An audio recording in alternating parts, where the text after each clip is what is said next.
नमस्कार दोस्तों, IIIEM के एग्जिमप्रेन्योर प्रोग्राम के अंदर आप सब लोगों का स्वागत है। जैसे कि आप सब लोग जानते हो, हम रेगुलर बेसिस पे ऐसे एंटरप्रेन्योर्स कि जिन्होंने फर्स्ट टाइम एक्सपोर्ट किया है या इंपोर्ट किया है, उनको इनवाइट करते हैं। उनकी सक्सेस स्टोरीज, उनकी जर्नी, उनकी स्ट्रगल्स, उन सारी चीज़ों के बारे में हम बात करते हैं।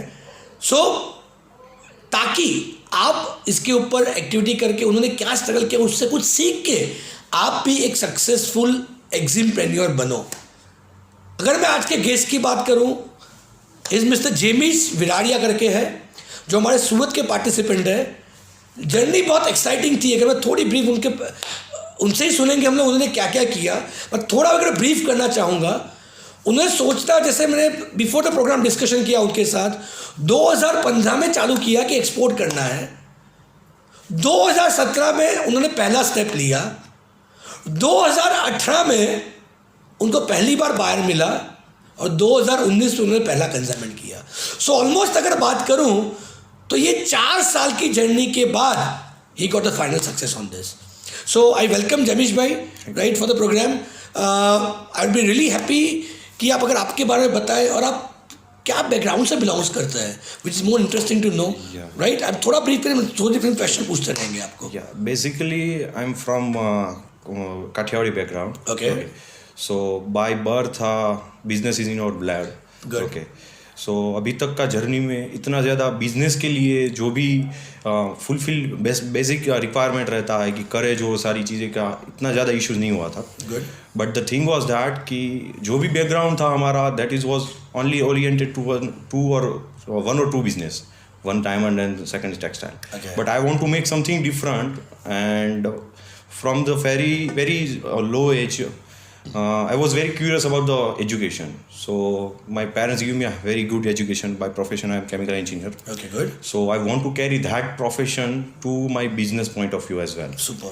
So I have started my chemical engineering after pursuing my 12th, and during that education, business was in my mind, that I ultimately want to go for business. I will no longer go for the job and all that things. I understand. Okay.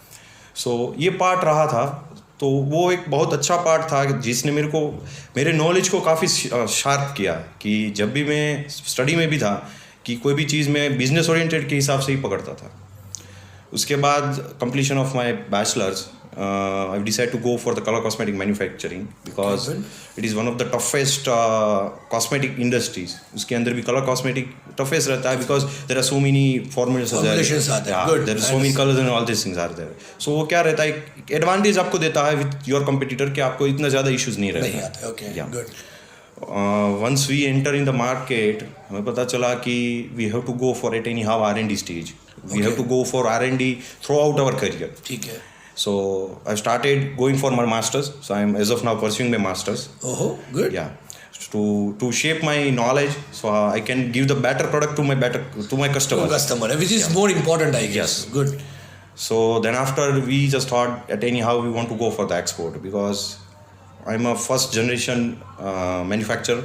What I am manufacturing as of now, my father is from the so even apart from the eximprenior, first generation manufacturer भी हुआ। Yeah. Okay, great. Yes, and my father is from the diamond polishing background, so okay, that is another thing. Not having any kind of idea. Yes. Okay. So first generation manufacturer, first generation R&D technicians. Super. Okay, and first generation proudly exporter. Okay. We have done the same. Super. Yeah. So ये मेरी छोटी सी journey थी कि जो चीज़ हमने starting से देखा था कि भाई anyhow we want to go for the export. But how I have done these things, what are the problem that I faced. That is the story. So मैं sorry to interrupt you on this, but मैं जानना चाहूँ क्यों export के बारे में सोचा? क्योंकि जैसे आपने बताया आपका डायमंड का बैकग्राउंड है फादर का, आप केमिकल बैकग्राउंड से हो, राइट, मैन्युफैक्चर फर्स्ट टाइम हो, राइट, तो एक्सपोर्ट क्यों सोचा आपने? एक्सपोर्ट के लिए इसलिए था सर कि मोस्टली होता ये चीज़ें, specifically talking about Indian market, कि काफ़ी बार जो प्रोडक्ट हमें जो रेंज के अंदर हम मैन्युफैक्चरिंग करते हैं, लोगों का वो नीड नहीं होता है, उनको थोड़ा डाउनग्रेड चाहिए होता है। वो सारी चीज़ें रहती है। But in the exporting market जहाँ पे लोगों को क्वालिटी कॉन्शियस ज़्यादा है, so we can provide the same thing. तो उसके लिए हमें इंडिया के अंदर तो क्या रहेगा कि पर्टिकुलर स्टेट से वहाँ तक हम बिजनेस कर पाएंगे. But if we go globally then Okay. There are 200 plus countries. So Superb. हमारे पास 200 प्लस अपॉर्चुनिटीज है to Superb. Go for the business. That's a wonderful thought you shared. वो एक कहावत है ना, जितना बड़ा मार्केट उतना बड़ा business. Exactly. Right. It is more important कि सिर्फ इंडिया के अंदर बात करेंगे, इंटरनेशनल मार्केट के अंदर भी काम करें. तो जैसे आपने मुझे बताया था कि 2015 में आपने सोचा, तो 2017 क्यों लगा उसको इम्प्लीमेंट करने के लिए? 2 साल तक क्या चैलेंज आई आपको वहाँ तक पहुँचने के लिए? अच्छा क्वेश्चन है सर. उसके लिए ये चीज़ हुआ था कि 2015 से हमने मैन्युफैक्चरिंग यूनिट स्टार्ट किया. ठीक है. और हमारा ऐसा चीज़ है कि जिसको फर्निशिंग करने के, जिसको शेप देने के लिए you have to take time, because ultimately it will apply over the body. So it has to be safe, it has to be oriented with the local food and drug agency, as well as the once you are exporting, so their particular country should accept your product as well. True. Okay, so वो 2 साल तक हमने product को furnish किया कि भाई वो पूरे मार्केट के अंदर एक्सेप्टेबल हो. Okay, और अभी के लिए अभी के लिए हम ये स्टेज पे है कि हमारा प्रोडक्ट थ्रू आउट वर्ल्ड कोई भी कंट्री के अंदर कंपाइल है, कोई भी कंट्री के अंदर हम बेच सकते हैं, because we doesn't have any. आपका कहना ये है कि 2015 में आपने मैन्युफैक्चरिंग में आए. Yes. साथ में तो सोच ही लिया था कि मैन्युफैक्चरिंग करूंगा तो एक्सपोर्ट क्वालिटी का ही करूंगा. Exactly. तो आपने पहले ग्राउंड वर्क किया. Yes. 2 साल तक आपने उसके स्टैंडर्ड सेट किए, क्वालिटी सेट की, सब कुछ करने के बाद then you decided to come into the export business, right? सो क्या किया आपने 2017 में जब आपने डिसाइड किया एक्सपोर्ट करना है? What is the first step you taken again on that? First I enrol in IIM, triple IIM. सो वहाँ से बेसिक इन्फॉर्मेशन जो चीज़ चाहिए होता है एक एक्सपोर्टर के लिए, क्योंकि जो इनिशियल स्टेज पे होता है उसको सिर्फ डोमेस्टिक मार्केट ही पता होता है. True. So what are the rules and regulations in domestic market, but if you go for the global then each and every country has its their different regulation. So you have to follow all that things along with the different agency that for which you are working. ठीक है. Say something RBI, DGFT और local food and drug administration. So we have gone through all the things that if we want to export our product to specific country, so what are the rules and regulation that is applicable to us, as well as what are the rules and regulation applicable to my importer as well. Absolutely. So first we have identified all that things. Superb. Okay, और इसके हिसाब से when I was enrolled in IIM, I decided, I actually write down in my diary the first export I will do nearby country. Okay. And first was in my mind that अगर पाकिस्तान होता है तो बहुत बढ़िया है. Okay. And that I have done. So I'm very happy that I have done these things for my dream thoughts. So how much time does it take? आपने जैसे बताया कि 2017 में आपने प्रोग्राम किया, राइट? उसके बाद आपको कितना टाइम लगा basically to become finding a buyer? First of all सबसे इम्पोर्टेंट पार्ट जो बताई, और उसके बाद पहला कंसाइनमेंट भेजने को. It will take around sir 1 year. 1 year. Yes. तो मैं थोड़ा सा इंटरप्ट करूँगा, ये जानना भी चाहूँगा, एक साल में फ्रस्ट्रेशन तो आया होगा यार, मैं इतना सारा एफर्ट लगा रहा हूँ? क्योंकि बहुत बार मैं बहुत सारे लोगों से मिलता हूँ, उनको ऐसा लगता है कि मैं एफर्ट लगा रहा हूँ, उसका रिजल्ट नहीं मिल रहा है. सो आई एम श्योर आपको भी 1 साल तक सब्र जो करने आपने जो सोचा, तो आपको थोड़ा फ्रस्ट्रेशन आया होगा. कैसे आपने अपने आप को मोटिवेटेड रखा कि नहीं मुझे कुछ करना ही है? नहीं सर, हुआ था वो चीज़, बट जब भी ये चीज़ होता तब मैं ये सोचता कि हो सकता है कि मैंने अपना 100% एफर्ट ना दिया. Good. Could be the possible reason. Super. ऐसा नहीं है कि भाई मैं एफर्ट लगा रहा हूँ तो वो 100% ही है. इट कुड बी पॉसिबल कि वो 99% हो, सिर्फ 1% एफर्ट और लगाने का ज़रूरत है. Super. सो ये चीज़ से हम मोटिवेट होते रहते थे. और ये चीज़ एक चीज़ ये भी देखते थे कि जो फॉर्मुलेशन में पर्टिकुलर इंपोर्टर को दे रहा हो, कुड बी पॉसिबल कि उसके अंदर कुछ दोष हो. ओके. वो सही नहीं है, उसको हमने फर्निश किया, हमने अपने आप को फर्निश किया कि हमारे पास क्या क्या कैपेबिलिटी है कि जो इंपोर्टर को हम दे सकते हैं. सुपर. सो ये जर्नी के अंदर काफ़ी सारी चीज़ें हमें पता चली कि हम डॉक्यूमेंटेशन पार्ट के अंदर भी सामने वाले को अच्छे से एंकरेज कर सकते हैं कि आपको ये बेनिफिट्स मिलेंगे a part of my product. So ये सारा क्यूमुलेटिव पार्ट था कि जो हमने अचीव किया. एक बर्डन था, एक स्टॉपेज था, बट वो स्टॉपेज को हमने अपना फ़ायदे के लिए यूज़ किया and we have jump it out. Super. तो how excited it was when you received your first buyer or you received the first order of yours? Actually, I was too excited once I got news that we have intention to meet you. So, okay. So first your buyer contacted you, contacted buyer, he said you want to meet you. Yes. Okay. So good. Immediately we have gone through nearby country. Okay, to meet. So you went there to meet them? Yeah. Okay, which I'll be happy if you can share the name of the country. Yeah, Dubai. Actually, so you went to Dubai? Yeah, there was a beauty expo was there. Beauty expo was there in Dubai. Okay, so you visited the exhibition. Yes, same time visit to my importer as well, who was attending that expo. Exhibition as well. Yeah. Okay, good.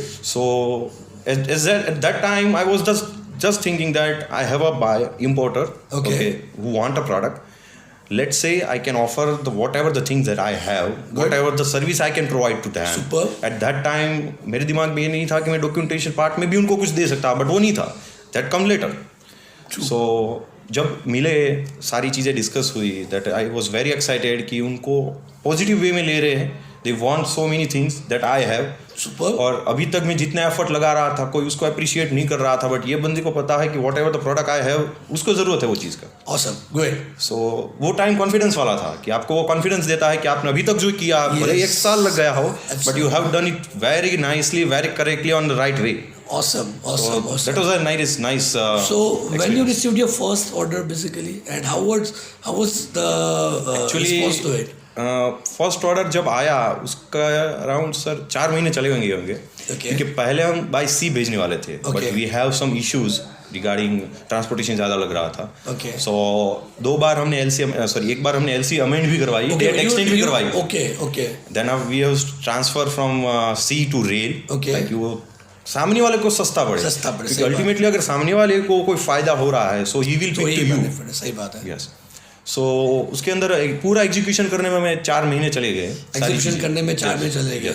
But again मेरा question वहाँ पे अटका हुआ है, how exciting it was when you come to know that boss order मिलने वाला है. Right, वो सबसे बड़ी एक फीलिंग होती है. वो टाइम पे ऐसा लगा था कि मोस्टली चीज़ ये होता है कलर कॉस्मेटिक के अंदर, आपको पहले मैन्युफैक्चरिंग लाइसेंस लेना पड़ता है from the government, and it will takes too much time and थोड़ा हेडेक भी हो जाता है. तो जब मेरे को वो लाइसेंस मिला था तब जितना खुशी नहीं हुआ था, उससे ज़्यादा खुशी जब मेरे को पहला ऑर्डर कंसाइनमेंट रिलीज हो गया उस दिन हुआ था. Okay, so that is the happiness level that I am sharing with you. That is what is important. You are asking me. Yeah. So वो एक्साइटमेंट था क्योंकि मैं फर्स्ट जनरेशन एक्सपोर्टर बन गया था. Superb. मैंने अपनी कंट्री के लिए कुछ किया था. Superb. That is superior for me a part of anything. Agreed. Okay. So बोलते हैं ना सर, उसको आप वर्ड में बयान नहीं कर सकते कि आपको कैसा लगता है. So that was a very nice experience that I got from my first export. And order आ जाने के बाद what are the challenges you mainly faced? Yeah, challenges में सर ये चैलेंज था कि सामने वाले बायर को प्रेफरेंशियल ट्रेड सर्टिफिकेट चाहिए था, बिकॉज उनको ड्यूटी में बेनिफिट रहता है. Yes. Second thing, our product is flammable and hazardous. Okay. Oh, okay. So it has to be properly IAP certificate has to be there. ठीक है. Okay. So ये सारा चीज़ एक्सपोर्ट का ऑर्डर आने के बाद we came to know. Oh, is it okay? Okay. So होता ये था, एक बीच में एक हफ्ता ऐसा था कि हर रोज हमें कुछ नई चीज़ पता चलती थी कि जो हमें चाहिए होगी once we want to go for our export. Exports, okay. So हर चीज़ हमने पहले नॉलेज गैदर किया कि क्या क्या चीज़ चाहिए होगा. वो चीज़ के लिए हमने सूरत IIM से भी कांटेक्ट किया कि सर ये चीज़ है, how you people can help me, because it could be possible that you didn't work with the same industry that I have. Yeah. So I got a very nice response from Surat IIM. So हर एक चीज़ को हमने short out किया, पहले checklist बनाई कि क्या क्या चीज़ हमें चाहिए होगा, वो चीज़ लेने के लिए हमारे पास क्या क्या है और हमारे पास क्या क्या नहीं है. Okay, good. उसके लिए चेकलिस्ट बनाई. उसके बाद जो नहीं था उसको एक्वायर करने में कितना टाइम लगेगा. Okay, great. और वो अगर एक्वायर नहीं हुआ तो अल्टीमेटली एक्सपोर्ट के ऑर्डर के ऊपर क्या रहेगा, because my LC was there and it was upon. It was supposed to be executed. Right. So ये सारा कुछ प्लानिंग और सारा कुछ फेज वर्कआउट करने में ही हमें 1 महीना लग गया. और वो टाइम पे ऐसा पीरियड था कि मेरे घर में ही शादी थी, हर एक चीज़ साथ में थी, बट आई नो कि मेरे को एक्सपोर्ट करना है. At any how I want to do that. That is my deadline. At any how I will make it. Awesome. So challenges काफ़ी थे, but if you go for step by step manner, अगर आप पूरा checklist बनाएंगे, अगर आपको पता होगा कि आपका ये गोल है, you can 100% achieve it. I understand being an engineer become more easy because of course statistics और study करने की बहुत usually आदत होती है being a science student. So it was wonderful to know कि आपने ऑर्डर के बाद भी इतनी एक्साइटमेंट के साथ उसको टफनेस के साथ भी एक्सपोर्ट किया. एक्चुअली चीज़ ये भी था कि उनके तरफ से काफ़ी रिक्वायरमेंट्स. ओके. हमने जब रिक्वायरमेंट एक्सेप्ट की at that time we even don't know कि how we can do that, okay but वो चीज़ था कि इनको कैसे भी करके जो चीज़ इनको चाहिए वो हमें देना है at any cost. But I guess उनकी जो रिक्वायरमेंट भी जो फेयर रिक्वायरमेंट Yes. राइट, शायद हो सकता है क्योंकि आपने शायद उसके ऊपर वर्कआउट नहीं किया हो, that was there, right. that was but अगर मैं मान रहा हूँ ये तो स्टैंडर्ड ही था जो आपको फॉलो करना था, विच आई एम श्योर कि फ्यूचर में जहाँ पे भी एक्सपोर्ट करना चाहते हो this is going to be helpful to you. Exactly sir, अभी ये चीज़ ये पोजीशन है कि जो कंट्री के अंदर प्रेफरेंशियल ट्रेड सर्टिफिकेट इशू हो रहा है बाय गवर्नमेंट, हाँ, हम उसको ही टारगेट कर रहे हैं। Super super. तो कौन सी कंट्री अभी आप टारगेट कर रहे अभी mostly Philippines, okay okay, Sri Lanka है, okay good, Nepal, okay mostly Chile, okay, okay, South Korea, South Korea, okay. Yes. तो ये सारी कंट्री है जहाँ पे अपना ट्रेड सर्टिफिकेट है जो तो आपने अभी वहाँ पे बायर्स से बात करना चालू किया है, Yes, बायर्स exactly. मिले आपको? Yes. क्योंकि सबको एक डाउट रहता है कि बायर्स नहीं होते हैं, राइट? बायर्स नहीं है, नहीं, buyers,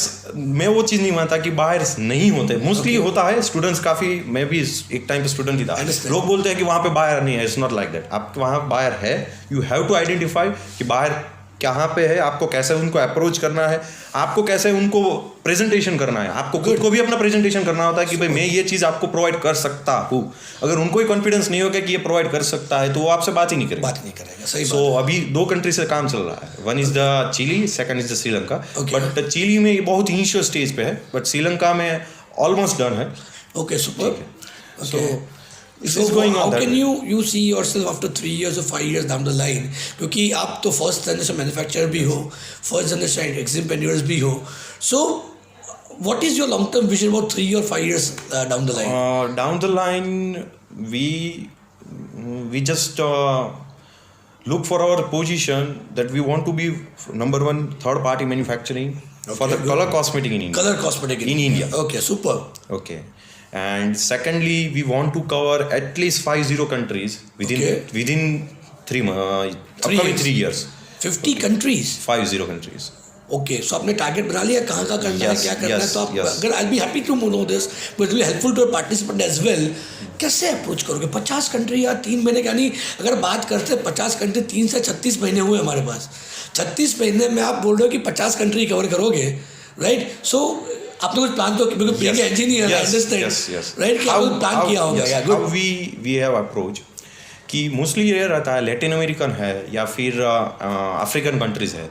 if you enter in one country, okay, और आप वहाँ पे कोई ऐसा मैन्युफैक्चर को लेते हो कि जिनका 3 या 4 कंट्री के अंदर सेटअप है, super. So you will Automatically getting an inquiry for other countries. Good, तो super. आपके पास अगर एक ही बायर है तो 5 कंट्री के अंदर आप जा सकते हो। Super. So at that way अगर मैं सिर्फ 5 या 6 बायर को ही लेता हूँ कि जिनका प्रेजेंस 3 या 4 कंट्री के अंदर है, तब भी मेरा नंबर बहुत आगे चला जाएगा। सुपर। यानी आपका कहना ऐसा है कि सिर्फ बायर ढूंढना नहीं, उसको प्रॉपरली आइडेंटिफाई करना कि भाई ये मुझे कहाँ कहाँ पे काम कर सकता Exactly, sir. है, विच इज़ मोर इम्पोर्टेंट। मैं 50 कंट्री में 50 बायर ढूंढने की बजाय ऐसे 10 अच्छे बायर ढूंढूं जिसके 5-10 कंट्री में प्रेजेंस हो, Exactly. And that will start. So आपको लग रहा है बायर ढूंढना ईजी है सर, बायर ढूंढना बहुत इजी है, बट आपको बस अपना प्रेजेंटेशन आना चाहिए कि आप कैसे प्रेजेंट करते हैं उसको। अदरवाइज कन्वर्जेशन रेशियो होता है, मेरे को स्टार्टिंग में बहुत कम मिला, अभी भी हो रहा है, और उसमें मेरे को लगता है कि मैं कुछ कमी डाल रहा हूँ जिसकी वजह से कन्वर्जेशन रेशियो ज़्यादा नहीं है, बट उसके अंदर मेरा एफर्ट नहीं है, that's why it's not there. ऐसा तो है नहीं कि वहाँ पे बायर नहीं है, वहाँ पे है ही। तो आपने कितने लोगों को कॉल कर रहे होंगे, कितने लोगों को मेल किए होंगे, जिसके वजह से शायद एक बायर ने आपको पॉजिटिव रिस्पॉन्स दिया होगा? अराउंड, अभी मेरा बात चल रहा था सर से, पिछले 3 महीने के अंदर कम से कम सर मैंने 200 मेल किए, 200 ईमेल्स किए, 200 मेल्स किए। और कितने लोगों ने रिस्पॉन्ड किया आपको? रिस्पॉन्स सिर्फ 10 लोगों का है। 10 लोगों का? नहीं, मेल करके बैठे रहे आप या रिमाइंडर मेल करते? नहीं, रिमाइंडर, यस, रिमाइंडर मेल रहता है। Mostly I didn't prefer call, because ये चीज़ रहता है कि अगर कॉल उनको ज़्यादा करते हैं so they get irritated. Introductory call किया? या इंट्रोडक्टरी कॉल रहता है, but if they want to have the interest in my product then definitely they will go, because ये चीज़ है सर कि इंडस्ट्रियल लेवल के अंदर का चीज़ है जो मैं सप्लाई करता हूँ। Okay, so they all are professionals. True. यानी आपका कहना है कि 200 लोगों को आपने मेल किए, कॉल किए, पहले इंट्रोडक्टरी कॉल किए, उसमें से 10 लोगों ने ही आपको प्रेफरेंस दिया है। तो आपको कभी ऐसा फील नहीं यार कितने सारे कॉल कर रहा हूँ मैं, यार रिजल्ट तो कुछ नहीं आ रहा है। यस है सर, बट मैं वो टाइम पे यही पकड़ लेता हूँ कि मैं कुछ नहीं गलत कर रहा हूँ, अदरवाइज मैं अपना एफर्ट ज़्यादा नहीं दे रहा हूँ।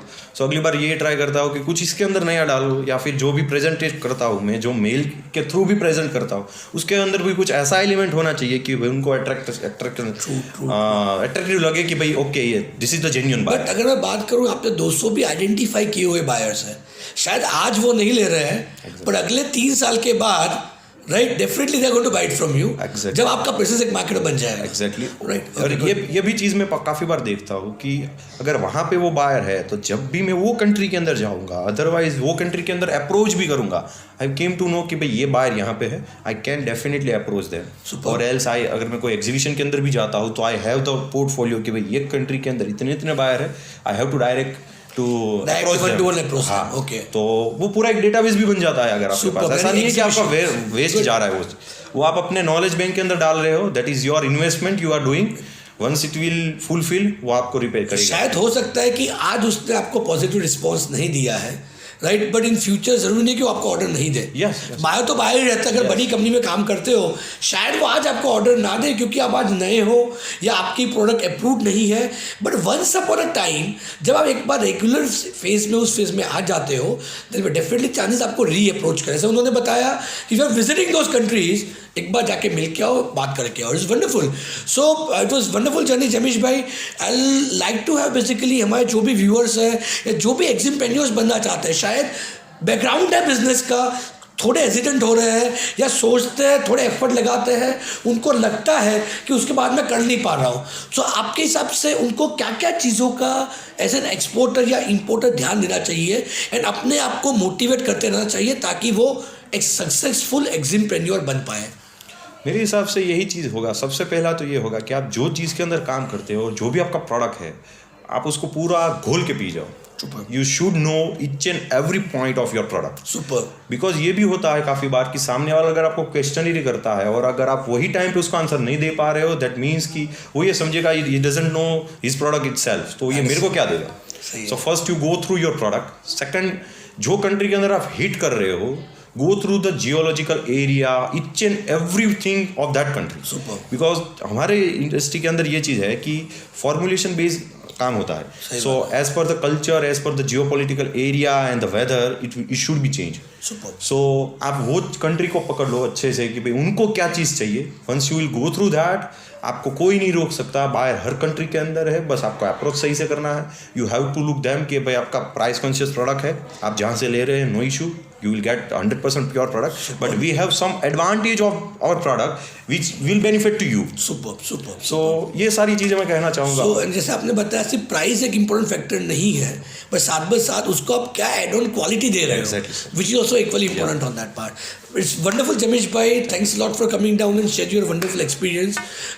दोस्तों मैं आपको वही बताया, जैसे उन्होंने बताया कि डटे रहना है। 4 साल पहले जब उन्होंने पहली बार फर्स्ट जनरेशन मैन्युफैक्चरर है ये मैन्युफैक्चरिंग में आया, तो उस वक्त उन्होंने क्लियरली सोचा था कि मैं अपने प्रोडक्ट को इंटरनेशनल मार्केट के अंदर लेके आऊँगा और प्लेस करूँगा। उसके बाद भी उन्होंने एफर्ट लगाते रहे, कंटिन्यूस बेसिस पे अपनी स्टडी करते रहे। क्योंकि मैं हर बार बताता हूँ, it is not only buyer but is more important to have product knowledge and market knowledge. अगर ये 2 चीज़ आपके पास प्रॉपरली है तो दोस्तों बायर तो मार्केट के अंदर अवेलेबल ही है। सो उसी चीज़ का आपको बेनिफिट लेने की ज़रूरत है। थैंक्स लॉट जमीश भाई फॉर कमिंग डाउन। व्यूअर्स, आपको अगर ये प्रोग्राम अच्छा लगता है तो प्लीज़ शेयर कीजिए, सब्सक्राइब कीजिए, ज़्यादा से ज़्यादा लोगों तक इस चीज़ को पहुंचाइए ताकि हम लोग नए एग्जिमपेनियर्स जो इंडिया की आज की यंग इंडिया की आज की सबसे बड़ी रिक्वायरमेंट है उसको हम लोग फुलफिल कर पाए, तभी जाके ये सुनहरे दिन इंडिया के अंदर वापस आ सकते हैं। तो thanks lot for watching this. Meet you in next episode. Thanks a lot. Thank you.